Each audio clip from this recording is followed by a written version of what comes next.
Welcome to the HohO Show. Rated the #1 most listened to podcast on Pluto. So join us now as we discuss news, politics, current events, and so much more. So clear the airways and strap in as we Defend the Constitution, because freedom matters.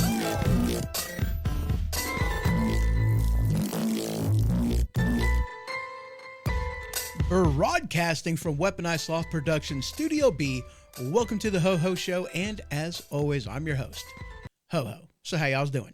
I hope you're doing well. I really do. This episode of the comment section, we're going to be talking about green energy.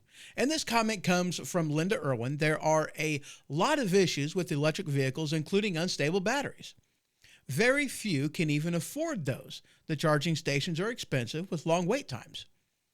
We are not ready to convert to total alternative energy. I have an electric run house, but it's my choice. If people prefer gas or propane, that should be their choice. This type of change to alternative energy is going to take many decades to phase into and should not become the only way now. And I completely agree with you. Absolutely and 100%. Now, one of my issues with the whole green energy thing, the climate change scare. Okay, let's start with the climate change aspect. Okay, let's go to the obvious. Let me start from the beginning.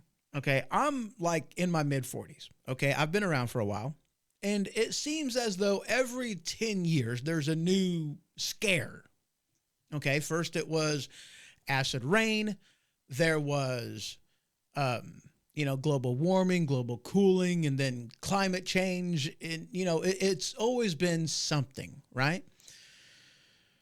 And the means by which to fix it has always been a little different, but it always ends the same way. Give us your money. Now we have a carbon footprint and yada, yada, blah, blah. But if these people truly believed, oh yeah, and by the way, the world is going to end in 10 years. That's always, what they say, that it's a catastrophic thing. You need to be aware of it. The life is going to change on this planet and be unrecognizable within 10 years. And holy crap, the world's going to end. That's always what they say. Okay. And they've been doing this for some time. As long as I can remember, they've been doing this. I mean, good grief. A science fair project that my brother did was the effects of acid rain on seed germination. It's been an ongoing thing for many decades that they've been doing this, but the scare always remains the same, as in give us money. And it's not even a give us money and we'll fix it, but it's a give us money and you can feel better about burning carbon and whatnot, whatever. But when Linda put in here that, we're just not there yet, not farther from the truth. She couldn't be farther from the truth. There we go. Because we're not there yet. So, and another issue I have with this is, let me go back to a previous point I was trying to make. That if these people whom were so-called, against climate or, pro-climate change and everything else, people like Obama, a lot of these people in the government class. I mean, if they were so scared about this, then why is it they have very expensive homes in places that, if their predictions were correct, would not be there? Like at Martha's Vineyard, places close to the coastline. I mean, if they truly believed that the ice caps were melting and the ocean levels were going to rise and it would be catastrophic on, the global population, then, those places that would be hit first and hardest are going to be the ones next to the coastline. So why are they spending millions and billions of dollars on homes that are not going to be there within the next 10 years? Fact of the matter is, they know that what they're trying to sell you is a load of crap. I seen a picture not that long ago. And it was a picture of the water line around, I believe it was not Ellis Island, but it was Liberty Island, where the Statue of Liberty is. And one of the pictures was taken from like 1929. And another picture was taken from like 2020, 2021, somewhere around in there. And wouldn't you believe it, but the water level was virtually at the same stinking spot. I thought water levels were rising. Another reason why I don't believe in this whole climate change scare is, well, let me ask you a question. Has there been an ice age? I went to school. We had science class. I mean, maybe things have changed, but we learned, at least I learned in school that, yeah, we've had an ice age. Did that ice age happen before or after the Industrial Revolution? If mankind is the only thing that can change the climate to such a huge degree to cause a global change, then why is it that the last ice age happened before the Industrial Revolution? Something else I learned in science class was that weather happens because of an imbalance. Once the imbalance is corrected, the weather stops.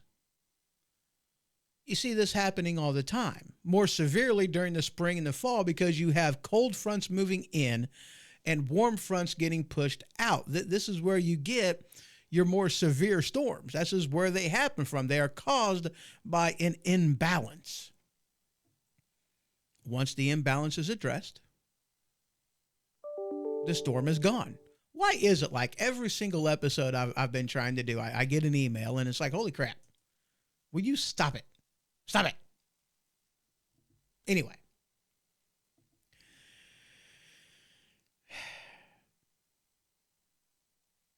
Now, let me get something perfectly clear, okay? I, like most people, I'm sure virtually everybody out there could agree that we want clean energy. We want clean air. We want clean water. We don't want to just pollute for the sake of polluting. We want energy. We want our modern conveniences, but we don't want to necessarily destroy the planet in order to get that. I think we all can agree on that. I'm pretty sure that we can. And if you can't agree to that, well, then I think we have issues. Just going to throw that out there. We all want clean air. We all want clean water. We all want a clean environment. We all want that. We want our modern conveniences, but we don't want to have that at the cost of destroying the planet. Can we agree on that? Great. But let's be honest about it, though. Especially when we're talking about like the Green New Deal. I mean, hell, the Inflation Reduction Act didn't have jack diddly squat to do with reducing the impact of inflation. What it was a roundabout in order to institute the green energy. It was a backdoor into it, and that's where my problem lies. Because when the government chooses winners and losers, is what you have happening is squashing of competition. You have a restriction on innovation. Because whenever you limit the field and you pick winners and losers, then you have people that aren't able to come forward with a bigger, better design. And also, let's be honest about something else. The internal combustible engine has been obsolete since 1978. We've had options for quite some time. You can get engines that run on water. Why don't we have those? The technology is there. It's been done. You can buy the schematics to do it online. It's not even that hard. It doesn't take a computer genius. It doesn't take an engineer in order to do this. And in all honesty, it was much easier to do this before cash for clunkers happened. Whenever we were maybe not forced to turn in our older vehicles for cash, but When all those vehicles were destroyed and rendered useless, they weren't even to where you can buy them afterwards, concrete being thrown in the engine block. I mean, these engines could easily be converted to running on clean energy. Why did we do that? There's no reason to have done that. There's no reason to still be dependent upon oil in our internal combustible engines. That's not to say that, batteries are the way to go, electronic vehicles. That's not to say that they're the way to go, but I mean, it is an option. It really is, And, I'm like Linda on this one. I have an electric house. I don't have any, gas appliances, none. And I wish I did. If I'm being perfectly honest, I wish I did.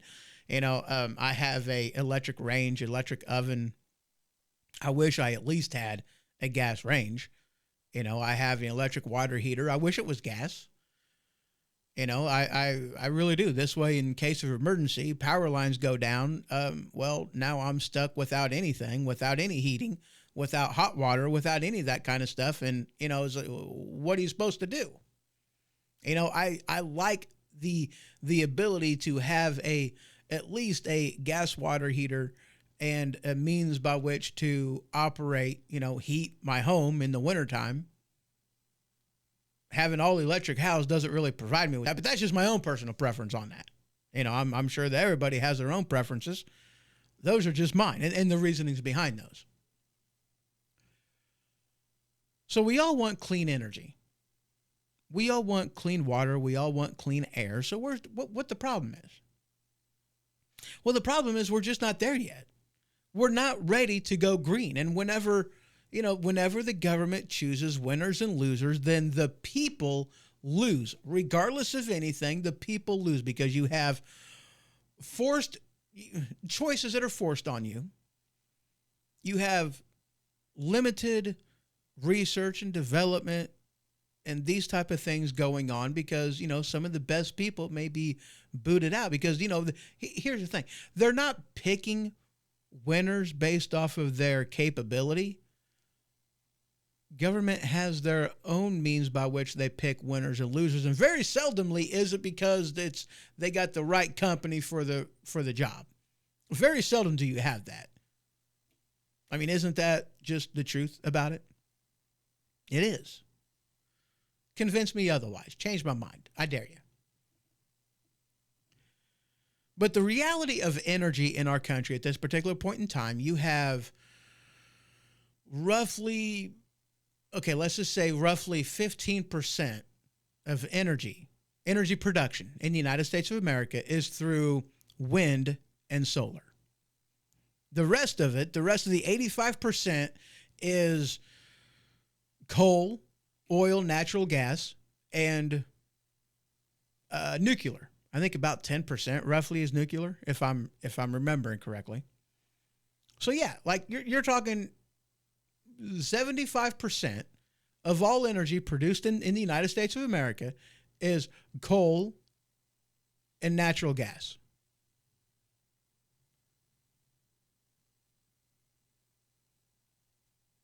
%10 is nuclear. The other 15% is wind and solar. And both wind and solar is dependent 100% on batteries. Now, here's the thing. It's really hard to claim that you're doing this for the environment whenever you take into consideration what is necessary for the production of batteries. It's really hard to say that. I mean, are you aware of what's necessary for mining the rare earth minerals that's used in the production of batteries? I mean, good grief, people, is toxic. It really is. You just can't throw away a battery. You just can't, throw away the battery of an EV. You can't, have you not read the directions on batteries? You can't just throw them away. They're at risk of exploding. It's a bad thing. They are supposed to be disposed of properly. How many of us actually do that? I mean, really, how many of us? How many of us take the time necessary to properly dispose of a battery, or do we just throw it in the trash like everything else and hope for the best?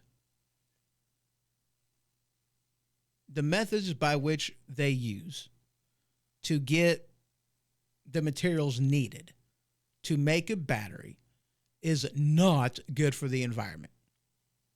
And when you throw them away, special care, especially in an EV, an electronic vehicle, special care must be taken in disposing of these batteries. These batteries are big. They are hugely expensive.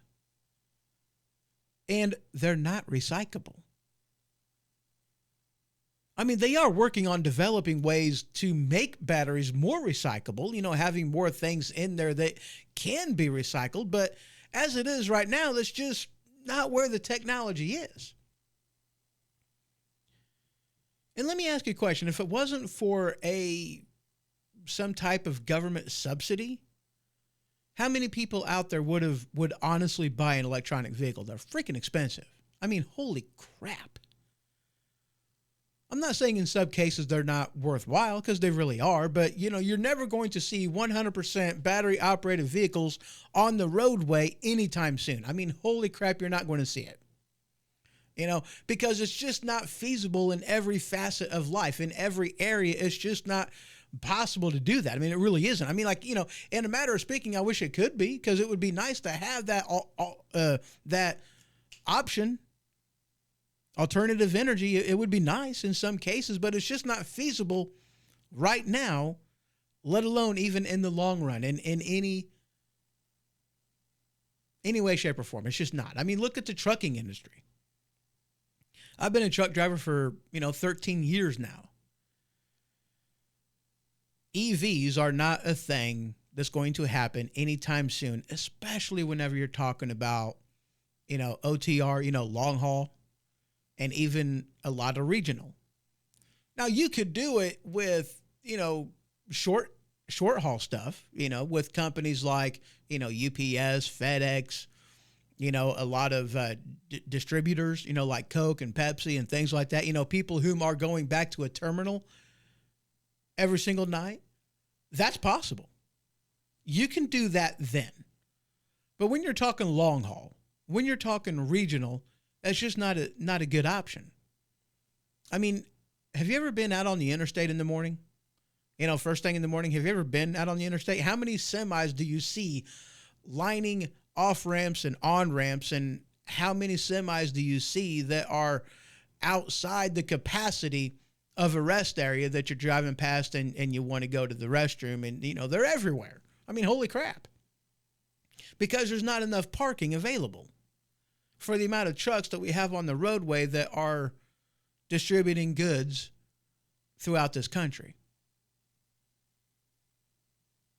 And you're going to tell me that you want to mandate that within the next 10 years that every semi by, the year 2035, every semi, every vehicle out on the road is an electronic vehicle. How in the world is that possible?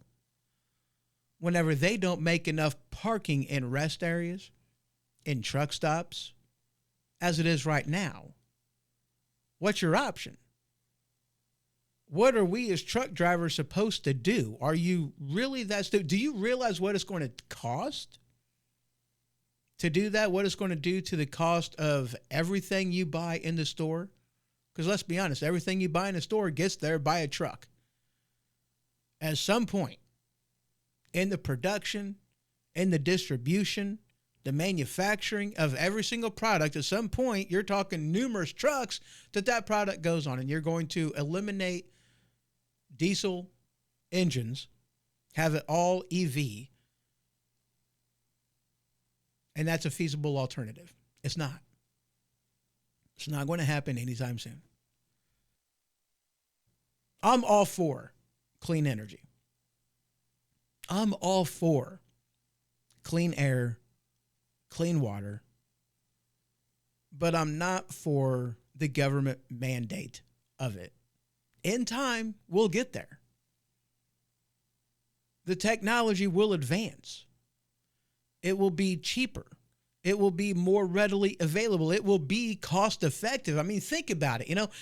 how many people do you see, or how many houses, whenever you're going down the road, do you see solar panels and, this type of thing? Now, again, the solar panel can't be used just by itself. It takes a battery to store that energy because the sun isn't always shining, but you may always need power in your home, or at least you may always want power in your home. You may want to charge your vehicle at night whenever you're parked, but the sun ain't shining. So you got to have a battery to put that power into. These batteries, again, are expensive. But how many people would actually buy these solar panels if it wasn't subsidized by the government? If part of the cost wasn't given to you by government, how many people would do that? Let me answer this question. Nobody. Nobody would. And there's a reason behind that, because it's not cost effective. It's not. It's, the time that it takes to pay for itself, but by the time you get to that point, you're already having to replace components of your solar energy system. You're already having to replace parts. You're already having to replace solar panels. You're already having to do maintenance and upkeep on the wiring, on the battery, on everything else. You're already doing that, meaning you're spending more money. It's not cost effective. We're not there yet. And if it wasn't for government subsidies, if it wasn't for the government stepping in and picking winners and losers, this is not even technology that we would be using today. Oh, now don't get me wrong. If I actually had a house where, putting solar panels on my house was an option, I would do that. Oh, abso-freaking-lutely. Government's going to pay for it. I'd be an idiot not to take advantage of it. Abso-freaking-lutely. That's not to say I'm pro. I'm not pro that. I'm really not. But I would be stupid not to take advantage of something that is going to save me money. And it's only going to save me money because I'm not responsible for 100% of the cost. It's going to be provided to me by the government. They're making the payment. They're paying, the warranty is paying for the upkeep. It's paying for the maintenance. If I have a panel that goes bad, then they're going to replace it at zero cost to me. That's a benefit to me. Of course I would take that. I would be stupid not to. But don't get me wrong. It's technology that isn't ready yet. Not to be used large scale.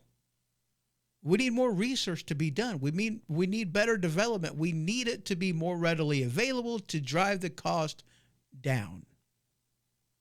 And until that happens, it's not cost effective to the consumer. It's just not. To say otherwise is lying to yourself. It's a fallacy. It really is. I am pro clean energy. I am pro clean water, clean air. I'm pro all that. I am against the government mandating winners and losers. There will be a time when we are no longer dependent on fossil fuels. I'm sure that's going to happen. Fission, fusion,